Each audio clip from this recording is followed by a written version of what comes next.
Today on the Matt Walsh Show, Kamala Harris has abruptly changed her position on every issue under the sun, but her flip-flop on the border wall is the most egregious yet. Also, a book claims that Trump made the crazy suggestion of bombing drug cartels in Mexico. Well, why exactly is that crazy? A child in Tennessee is expelled from school for making a gun shape with his fingers. And Kamala Harris claims that her story is inspirational for our daughters, that she's a role model for them to look up to. But is that true? We'll talk about all that and more today on the Matt Walsh Show.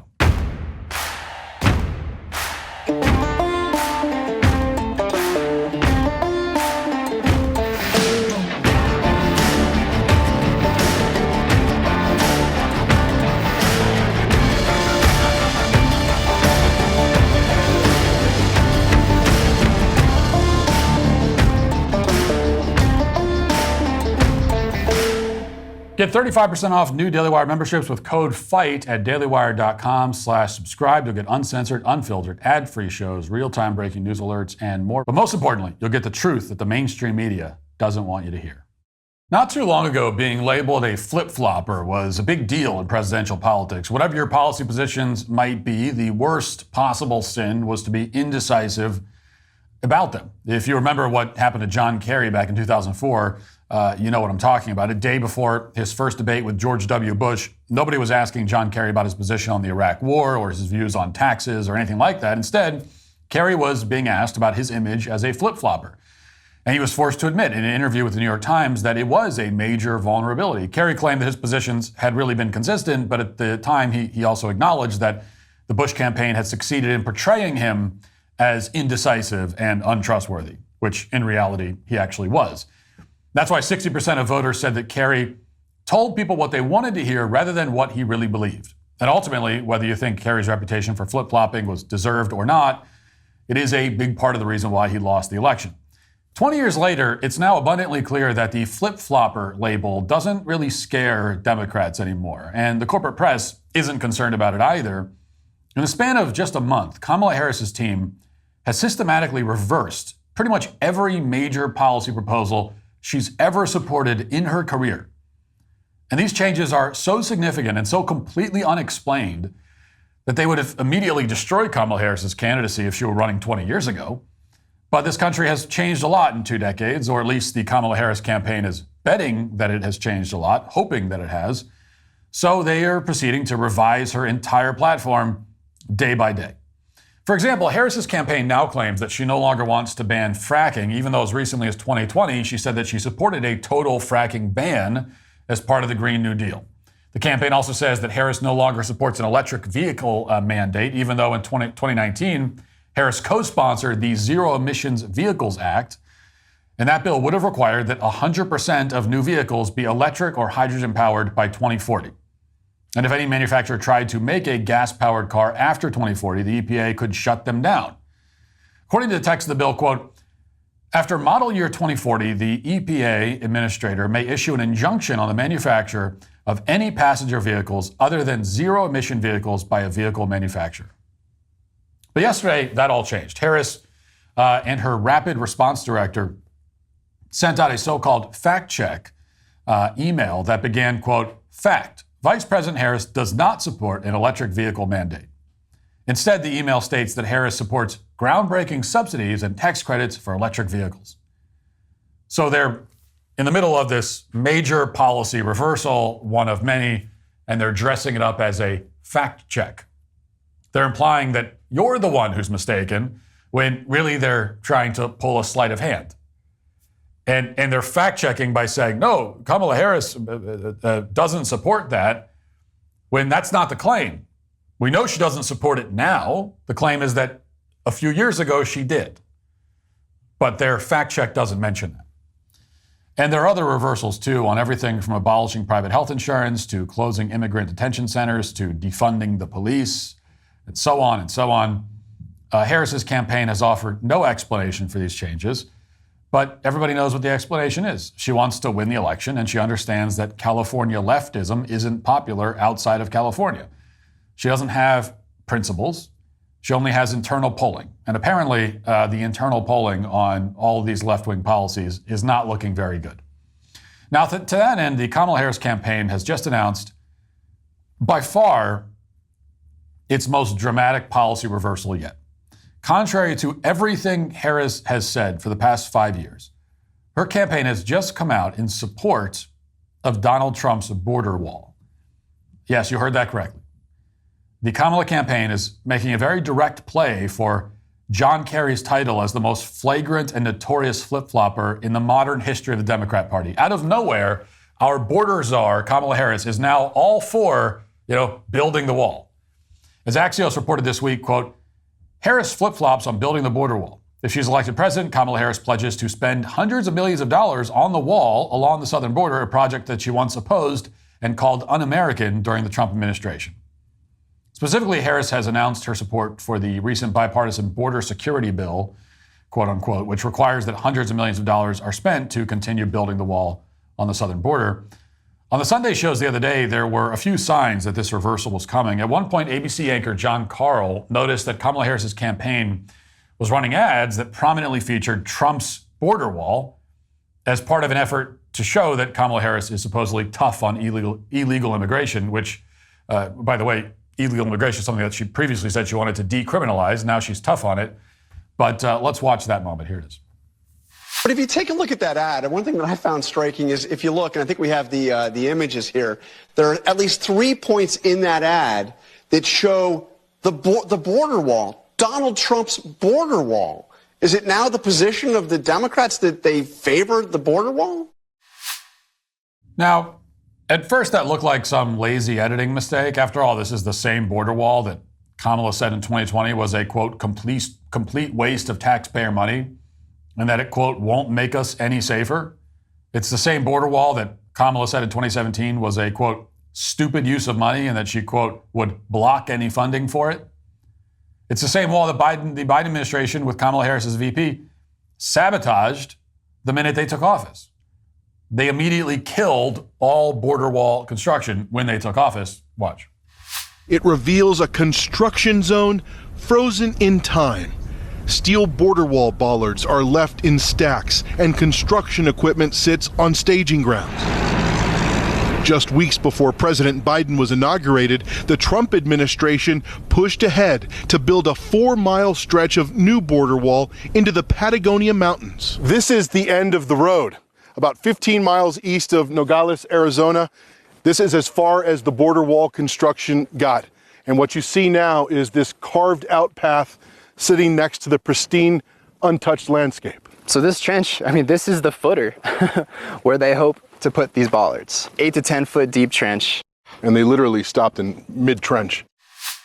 So Biden-Harris ran on killing the wall. They got elected and stopped the construction of the wall.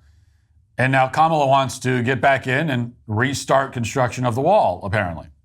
Already it's pretty clear how the corporate press and the Harris campaign plan to spin this. They're probably going to just suggest that, taking down the wall was Joe Biden's call and that Kamala Harris had nothing to do with it. Last night, Politico laid the groundwork for that kind of messaging. They ran this headline, quote, J.D. Vance tries to tether Harris to Biden during Michigan rally. Yes, J.D. Vance dared to draw a connection between the president and his vice president. Can you imagine? J.D. Vance dared to draw a connection between Kamala Harris and the administration that she was a part of. Now, one of the many problems with this approach is that Kamala Harris is on tape again and again disparaging the border wall, calling it, among other things, Trump's, quote, medieval vanity project. She laughed repeatedly at the idea that a wall could possibly deter illegal aliens from entering the country. Watch. And folks, on the subject of transnational gangs, let's be perfectly clear. The president's medieval vanity project is not going to stop them. This issue is about a vanity project for this president. Right. And it is a problem of his own making. Right. And listen, when I travel this country, folks have plenty enough problems that they need their president to focus on, instead of a wall that, by the way, because I was a prosecutor for many years, including the Attorney General of California, I specialize on transnational criminal organizations. Yeah. That wall ain't gonna stop them. No.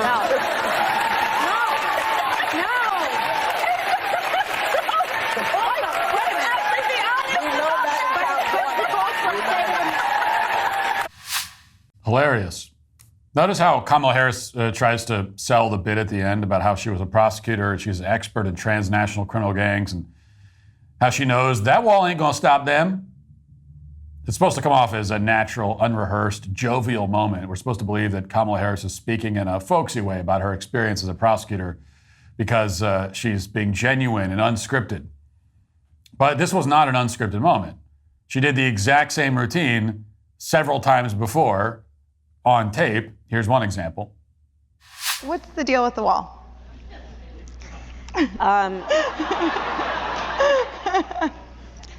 It's the president's vanity project. You know, I mean, listen, if we deconstruct, get the pun, deconstruct wall.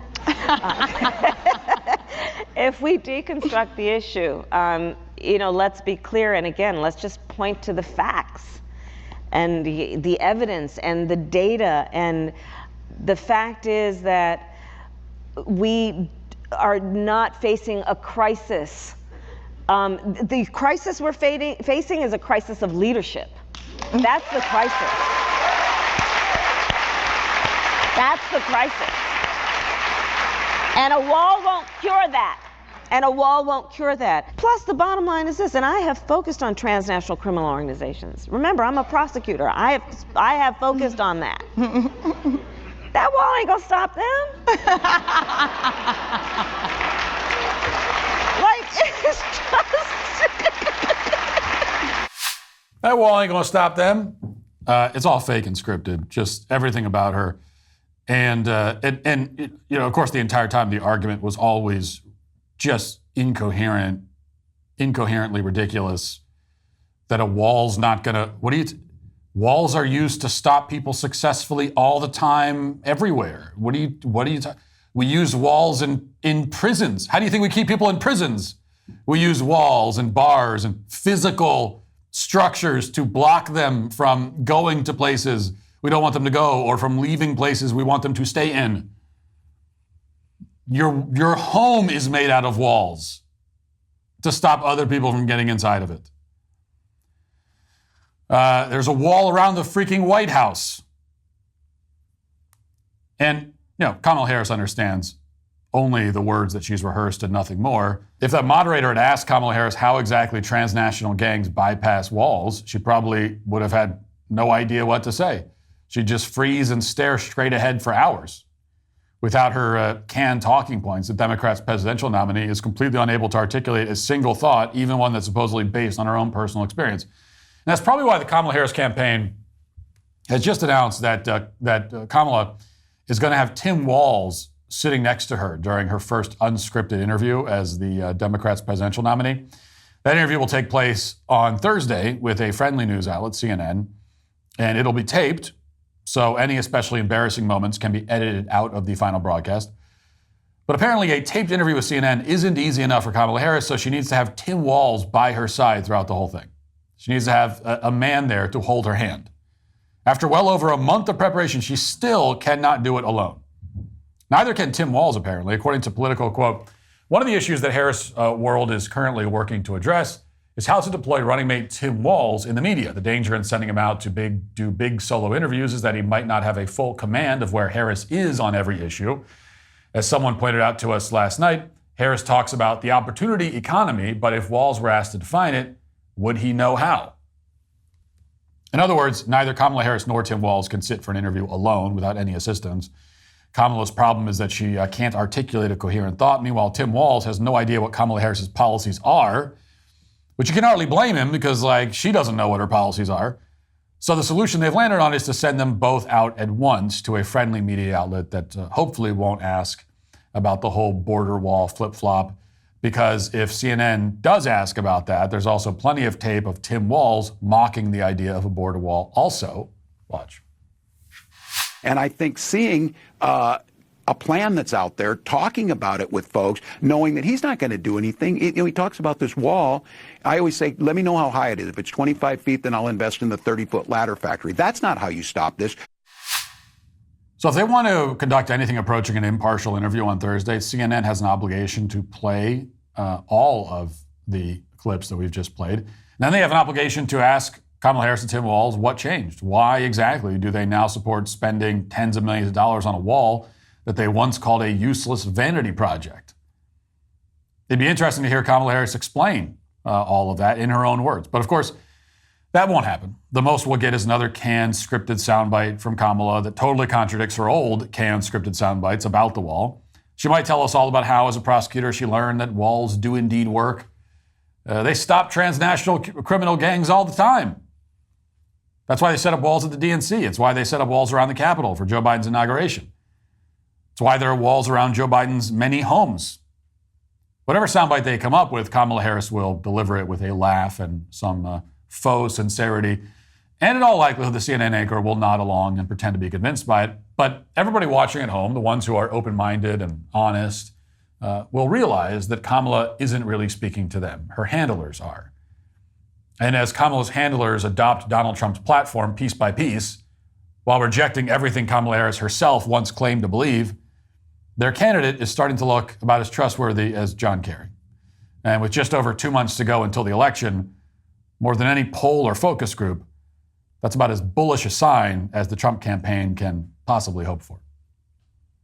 Now let's get to our 5 headlines.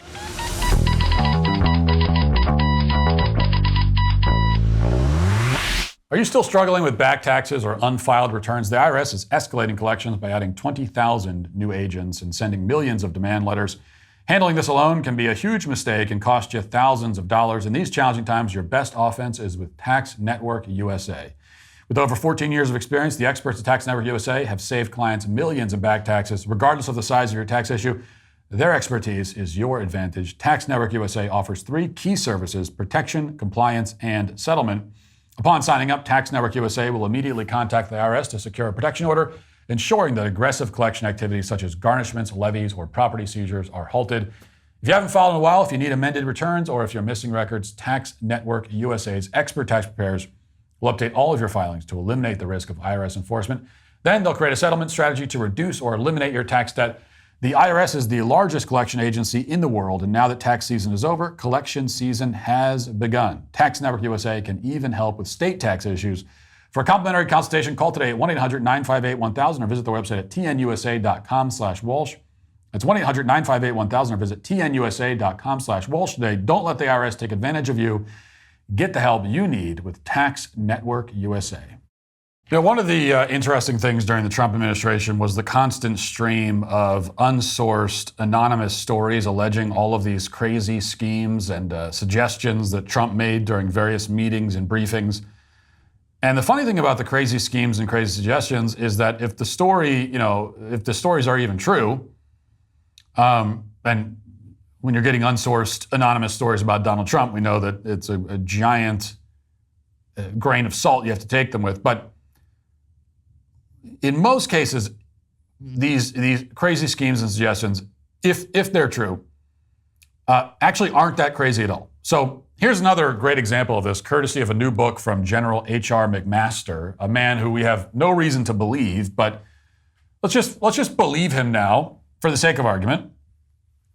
And here's the story from CNN. Until now, Lieutenant General H.R. McMaster has held his fire about his stint in the Trump White House. McMaster served with distinction in key American conflicts of the past decades: the Gulf War, the Iraq War, the war in Afghanistan. But as McMaster recounts in his new book, At War with Ourselves, My Tour of Duty in the Trump White House, in some ways his most challenging tour as a soldier was his last one, serving as the national security advisor to a notoriously mercurial president. Now, before we get to the thing here, we should say that this is the way it always goes. That we're told, up until this point, this person who worked with Trump has stayed out of the spotlight and hasn't said anything and hasn't revealed all the terrible things going on that went on behind the scenes. But now they're coming forward. And they're always coming forward when they have a new book. It's interesting how that works. So in other words, what we're being told is that, this person didn't want to say anything, didn't want to reveal this stuff, until they were able to profit directly off of it. Because you would think that if things really happened in the Trump White House that General McMaster witnessed and maybe was a part of, and he's very troubled by it, and it's a terrible thing, and he wants to let America know about it, You could have come out at any point prior to this.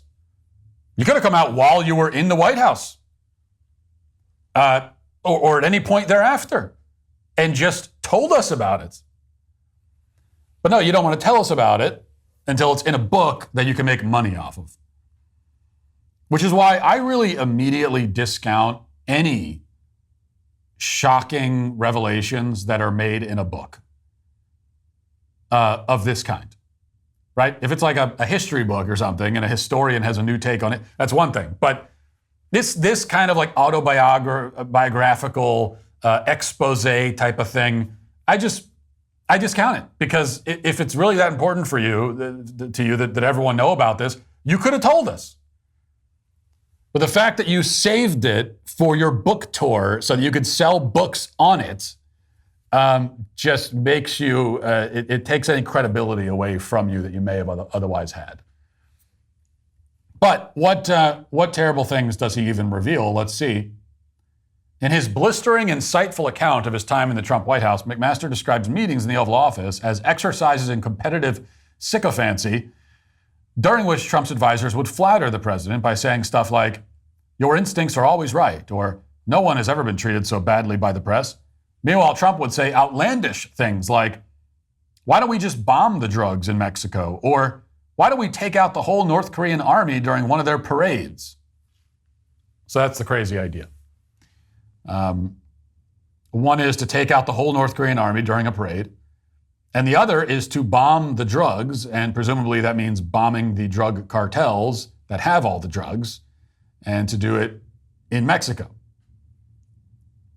Now again, who knows if he actually said this? Who knows if he actually asked this question?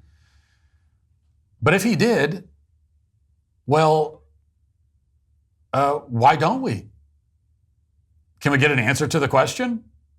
I read this whole, I'm not going to buy McMaster's book to read it, but I read the whole article. There's no indication that he answers the question. Why don't we bomb the cartels? Seriously, why don't we? That's I'd love for someone to answer that. Hillary Clinton, tweeted about this revelation from the book. She remarked on how irresponsible and crazy Trump is or whatever. Well, Hillary Clinton loves bombing people. It's her favorite thing to do is to drop bombs. So why not them? Why not drop a bomb on the drug cartels? Out of all the bombing that we do all the time and have done for the last 30 years, why don't we bomb the foreign criminal organizations that are poisoning and killing thousands of Americans a year? They're actually killing thousands of American citizens every single year. The drug cartels have killed more Americans by far than every Arab terrorist organization combined, times like 1,000, I don't know. I could sooner justify that military operation than I could justify anything we're doing overseas or anything we have done overseas for the last 30 years.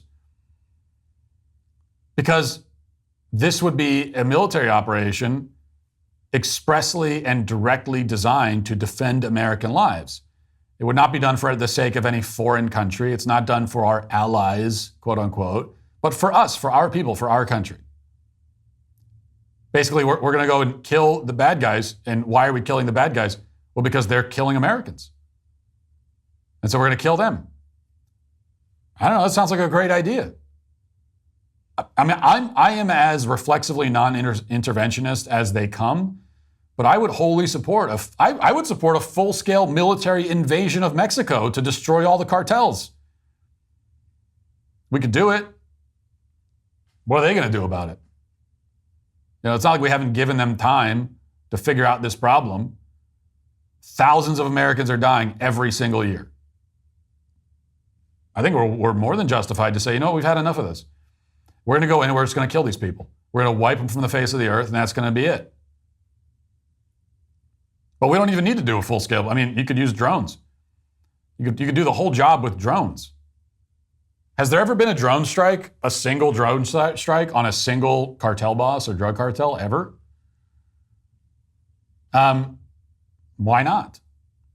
So this idea only sounds crazy because we're all so fundamentally brainwashed by decades of military adventurism that has nothing to do with protecting American lives. And it's at the point now where the idea of going out and killing bad guys who are actually hurting Americans is like shocking. We hear that and we say, what? Go to war to protect actual American citizens? What is that? What kind of sorcery is this? So to me, this is where Trump is at his best. It's really when electing somebody like Trump pays off, because you need a guy who's completely outside of the establishment programming, somebody who will look at the situation and kind of say the same thing that maybe you or I would say in that situation. Like coming up with the ideas that a normal person who's outside of the establishment just plopped into one of these media. That's one of the great things about reading these whether they're fanciful accounts or not. I do enjoy actually reading these accounts. I'll never buy the books, but I enjoy reading it because it kind of makes me think like, well, if you just drop me into the middle of an Oval Office meeting, that's probably the kind of thing I would say. It's the kind of thing that just any normal person would say. And that's a good thing. It's a good thing to have a normal person there who will just say, hey, why don't we? Okay, if you're worried about North Korea, they get their whole military together for a military parade. Why don't we just bomb them then? Kill all of them. They won't have a military left. What are they going to do then?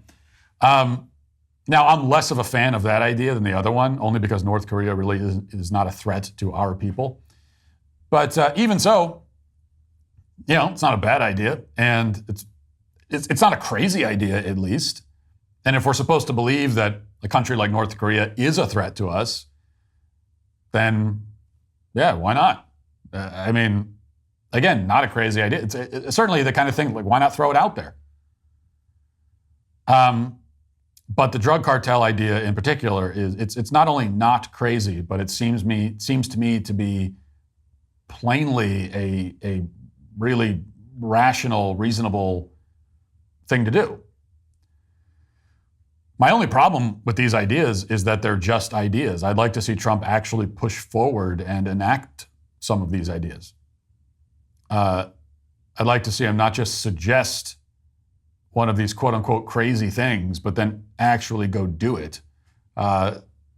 So that would be my hope for any future administration. All right. Reason has this story. A Tennessee 10-year-old was expelled from school for a full year after he pointed his finger in the shape of a gun and made mock machine gun noises, according to a ProPublica investigation. The boy was expelled as part of a zero-tolerance law in Tennessee that mandates any student who makes a threat of mass violence be expelled for at least 1 year. While the law originally signed in 2023 following a shooting by a former student at a private school in Nashville, was recently amended to direct schools to expel students only for valid threats, the provisions of the law are still vague, and schools have considerable enforcement leeway. In the process, expulsions for threats have considerably increased in many school districts. ProPublica reported that during the 2023-24 school year, Metro Nashville Public Schools expelled 42 students for making any threats, including 16 threats of mass violence. The prior year, only 22 students were expelled, despite the district investigating a similar number of alleged threats.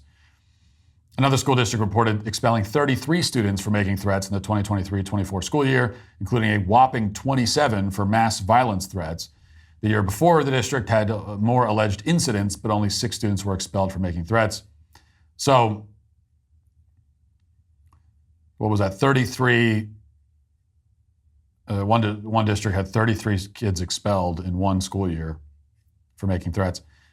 And then the question really is, how many of those are this kind of threat? Something along the lines of making a gun shape with your fingers. And you have to think that 33 expulsions, probably a lot of them were along those lines. I mean, did you really have 33 kids in 1 year in one district making credible, real threats of shooting up the school? 33 of them? It's kind of hard to believe. But this is what zero tolerance policies are all about. They're really, they call them zero tolerance policies. They're really zero prudence policies. They're zero zero judgment policies, zero reasonable judgment policies. The whole point is to absolve the schools of any responsibility to assess an individual situation and make a reasonable judgment call about it. That's the point of zero tolerance policies, is to make it so the schools don't have to do that. But that's exactly what they should be doing. Which is why you shouldn't need any kind of new policy or law to deal with students threatening mass violence at school. Why was there a new law passed about that a year ago? Why do we need a new policy on that? It's completely ridiculous. That has very much, making actual physical violent threats has been very much against the rules in every school in the country since forever, and it's against the law everywhere in the country since forever. So there is no reason at all for a new policy. If a student is actually threatening to shoot up the school, yeah, you kick them out. That's easy. You call the police and you kick them out of school. The only thing that may be difficult in some cases is determining whether the threat was actually made. If it's not on video, if it wasn't posted to social media, if no adult witnessed it, then you have to worry about the possibility that some other kid is trying to get the kid in trouble who allegedly made the threat. So those are the kinds of things you have to navigate. But to the extent that you can verify whether these threats were made, the question of what to do about them is pretty simple. No new policy needed. If a kid actually made a violent threat and intended it as a threat, call the police and kick him out of school. Pretty simple. It is extremely easy to exercise discernment and figure out how to distinguish between a kid joking around and making a gun shape with his fingers and a kid actually threatening to become a school shooter. These two things are really not similar. They're very easy to distinguish. You just have to exercise the most basic judgment. But these policies are put in place, again, to absolve the schools of any responsibility to make those judgment calls, to use judgment. These policies are made so that the schools can basically act like they're run by AI, like they're run by computers. You have to just input the programming and let the computer apply it indiscriminately, and there's no way for to make it more discerning than that. But this zero tolerance policy stuff has been around for a long time, and it's always been stupid, worse than stupid. I remember we had this when I was in school. This is where the whole idea came from that, when I was in school, we heard all the time that if there's a fight in school, that there's zero tolerance, and so both kids will get suspended, and it doesn't matter. Both kids are equally punished for it. Doesn't matter who started it. Zero tolerance. Doesn't matter the circumstances. Doesn't matter the reason. Doesn't matter who started it. Both kids are punished. Both kids are suspended. Maybe both kids are expelled. And that never made sense. Because even at the time, we would always ask, wait a second, what do you mean it doesn't matter? Shouldn't it definitely matter? Right? If Johnny runs up and punches Jimmy in the face and Jimmy defends himself, isn't Jimmy much less at fault? And shouldn't that really factor into the punishment? It makes no sense, but it's zero tolerance. And it allows the schools to come in and say, we're not going to spend any time trying to investigate this. We're not going to spend any time being human beings and assessing this situation based on the context of this particular situation. We have our policy, and this is what it says. And it doesn't matter if it's fair or not. So that's zero tolerance policies for you. Let's see, a couple other things. Well, I wanted to mention this from Daily Wire. Disney is hiring a diversity, equity, and inclusion director who could earn up to 4 times the national average income, pushing a far-left agenda. A job posting from the Walt Disney Company for a DEI director role advertises a minimum salary of $197,000 a year, a maximum salary of a little over $241,000. The average American salary in 2024 is $59,428 annually.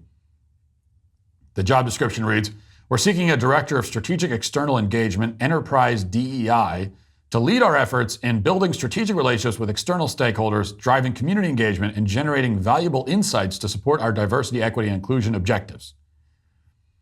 The new director will be tasked with advancing the company's left-wing program and be required to lead initiatives focused on specific dimensions of diversity and amplify DEI content and communicate progress. So this is still happening at Disney. And that's one takeaway here is that any hope that Disney will unwoke itself and get away from wokeness, any hope I think is greatly misplaced. Because this is what Disney is to its core at this point. It's what much of corporate America is. And in some cases, some of these companies might get a little embarrassed about some of the DEI stuff because it's, I think now, roundly recognized by most Americans as a waste of time at best, although it's much worse than a waste of time. So they might get a little embarrassed about it. They don't put it front and center. I think you're gonna find some of these companies start rebranding. I mean, I'm actually surprised that they still use the letters DEI at all, that they haven't already rebranded it. Still keep it in place, but just call it something else. Even move the letters around. Maybe call it IDE, Inclusion, Diversity, and Equity. So I'm surprised they haven't done that yet. They will do it eventually. But we are far from the point where Disney will be anything but a radically left company, because again, this is down to the core of who they are, their corporate identity. Now, since they are hiring a DEI, leader in the company, I do have to say, and I'm just throwing this out there, that I don't know if you heard this, but I am officially DEI certified. And I would happily take on this role. This is something that I would do. I would tackle this important task. And I'm well equipped. I have the skills necessary to, amplify DEI content and communicate progress. I don't know what that means. I suspect it means nothing. But I'm ready to do it. Whatever it is, I'm ready to do it. I can amplify content all day long. Amplifying content is easy. Give me the content, I'll amplify it. And as far as communicating progress goes, well, that's easy to do. I don't know how, I guess communicating progress is just letting people know, hey, we are progressing, folks. There, I just did it. I communicated progress. And the great thing is that literally anyone can do these jobs, because this is not a real thing. Like we talked about yesterday, Robin DiAngelo caught up in a plagiarism scandal. And there's so much plagiarism that goes on with these people because it's not a real subject. It's not a real thing. There's only one central idea. There's only one idea that they have, which is that white people are bad and racist. And that's really it. That's all there is there. And being a DEI expert, all that means is that you have accepted that doctrine. And if you accept it, or at least pretend to accept it, then you too can be a DEI expert and maybe get a mid-six-figure job at a place like Disney. All right, Rolling Stone has a very important and quite lengthy article about the accounts that John Cena follows on Twitter. Reading now. John Cena has a rosy reputation. Beloved 16-time champion pro wrestler, blockbuster movie star, Guinness World Record holder for the most wishes granted through the Make-A-Wish Foundation.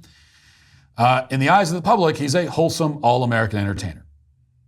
So why is he following prominent white supremacist, anti-Semite and hate accounts on X, formerly Twitter? It's probably not on purpose. If, as seemed more than probable, these accounts were indiscriminately followed by Cena's team without knowledge of the content they share, it underscores a crucial brand safety problem with X since Musk acquired the platform in 2022. But given Cena's persona and the rise above hate hashtag in his bio, it's strange to see that he follows someone like Andrew Torba, the anti-Semitic CEO of Gab, or Steve Saylor, the notorious eugenicist who writes for the anti-immigration hate website VDare, or Aaron Elizabeth, a health influencer who claims that more people have died from vaccines than were killed in the Holocaust. Other figures on Cena's following roster include Keith Woods, an Irish YouTuber with ties to white nationalists, Richard Spencer and Nick Fuentes, Jory Micah, an influencer who shares anti-Semitic memes and conspiracy theories under the guise of pro-Gaza activism, H. Pearl Davis, an anti-feminist influencer who was platformed by Nick Fuentes, and on and on and on. And then they keep listing other people that John Cena follows. I have to say, I read this article. Like I said, it goes on and on. It's a long article, all about the people that John Cena follows on Twitter. And I read it, and I am extremely disappointed in the article. It's actually shameful because John Cena follows me also, and they didn't hit him for that. You know, I don't usually do this thing where I read articles and look for my name to be mentioned. I did it in this case because I thought, like, okay, like I'm certainly I'm gonna get a mention here. I have a hate account, don't I? Rolling Stone would say. I don't know what hate account means, but I know in their world, well, I know what it means. A hate account in their world it's the accounts that they hate. Those are the hate accounts. And they hate my account, and he follows me. So why did John Cena get slandered for that too? And there are many Rolling Stone articles where they label me a hateful extremist and so on. So how did I make the list? I don't know. Are they planning a whole second article about how he follows me and how bad that is? Am I getting my own separate hit piece with this? I'd hope so. That's the only answer I would accept at this point. Because otherwise I've been shamefully excluded from this. Now, I should mention, by the way, that John Cena actually follows like 800,000 accounts on the site, which is an insane amount. I don't know why he follows that much, but what that means is that he, or more likely his social media team, for whatever reason, is just indiscriminately following every account they come across. So unfortunately, the fact that he's following me doesn't actually mean anything. I cannot conclude, as much as I'd like to, I cannot conclude that John Cena is a member of the Sweet Baby Gang. He might be. You know, he might be, but probably not. Because when you follow 800,000 people, it's, you know, a lot of people get caught up in that web. And that's all the more reason why this story from Rolling Stone is just absolutely ridiculous. I mean, even if he had intentionally followed all of the accounts that are on this list, that are mentioned in the article, it would still be an insane thing to make a news article about. But considering that he's just following everyone on the site, apparently it's even more absurd. In fact, the guy who wrote the article admits that Cena follows him too, because he just follows everybody. But we can call it ridiculous. It is. We could say that it's laughable. It's that too. But there is a sinister intention under all of that. And that is for, you know, the left, the media, Rolling Stone. They want to make it clear that, hey, here's a list of people that you cannot associate with under any circumstance. We want these people to be totally ostracized completely from society, and so that even if you're a major celebrity following 800,000 accounts on a social media platform, a celebrity who, by the way, probably never even uses the app ever himself, but even then, you know, if somehow some of these accounts that we have singled out as inappropriate and these are people that should be shunned, blacklisted, if they somehow get caught up in that net, then, you know, we're going to put out a hit piece on you for that. So that's basically the idea here. For a very limited time, get 35% off new Daily Wire Plus annual memberships with code FIGHT when you go to dailywire.com/subscribe. Every single day at the Daily Wire, we're fighting the left and building the future. We've taken on huge battles, like when we sued the Biden administration over mandatory COVID vaccines and won. We went after the global media cartel GARM that was censoring conservative voices, and guess what? We dismantled it. Now we're disrupting Hollywood with our debut nationwide theatrical release, Am I Racist?, in theaters everywhere, September 13th.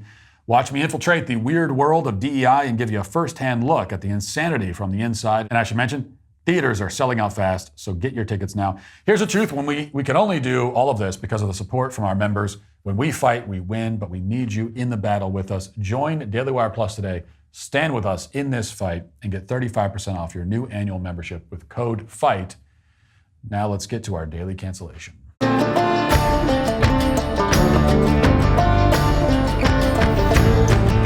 Now, I have canceled Kamala Harris enough during this segment. There's no reason to do it again. The point has been made. We all get it. She's terrible. There would be absolutely no reason to dedicate another daily cancellation to this point.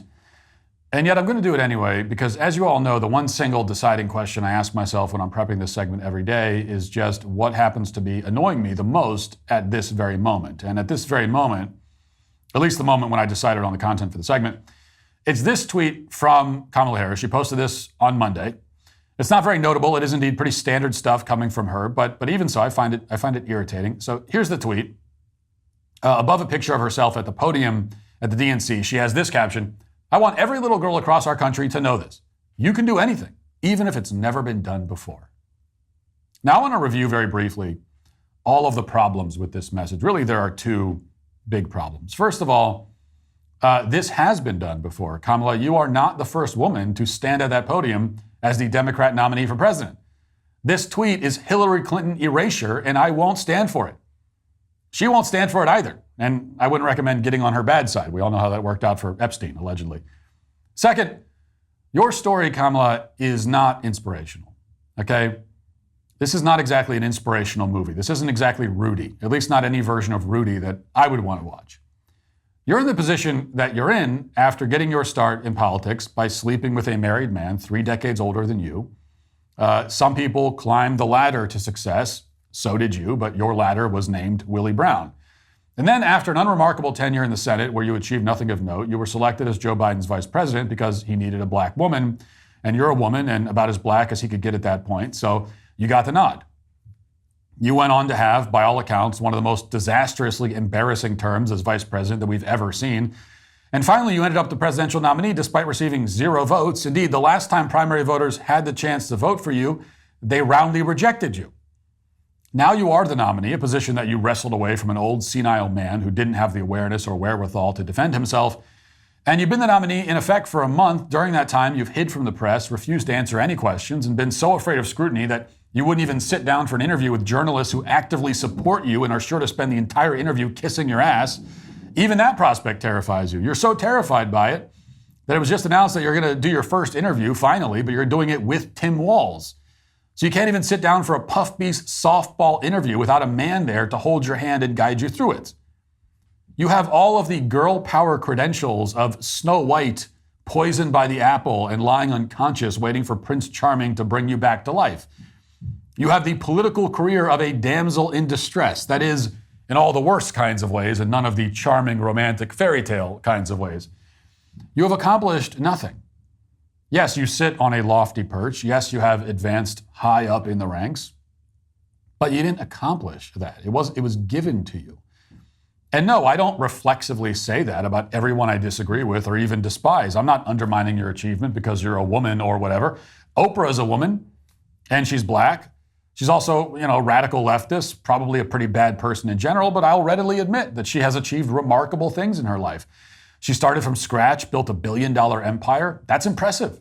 I wish she used it for good instead of using it to make the world a measurably worse place all the time, but I can't deny the achievement. Your achievements I can deny because they don't exist. So you could keep your message to little girls to yourself. You never had any children of your own to impart your message to, so stop trying to talk to our children. Yours is not a story that any competent parent will present to their daughters as a source of inspiration. Now, my own daughters have heard your name and they have asked me about you.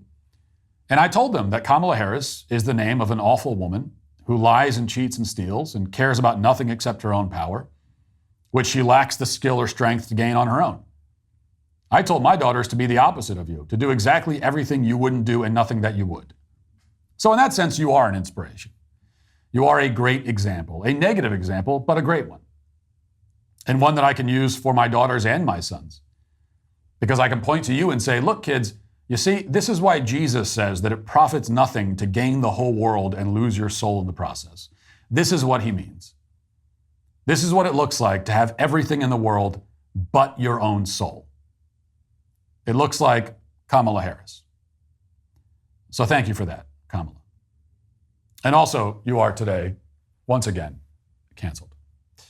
That'll do it for the show today. Thanks for watching. Thanks for listening. Have a great day. Talk to you tomorrow. Godspeed.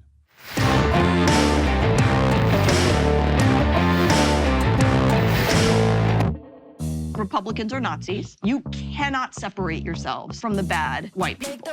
Growing up, I never thought much about race. It never really seemed to matter that much, at least not to me. Am I racist? I would really appreciate it if you left. I'm trying to learn. I'm on this journey. If I'm going to sort this out, I need to go deeper undercover.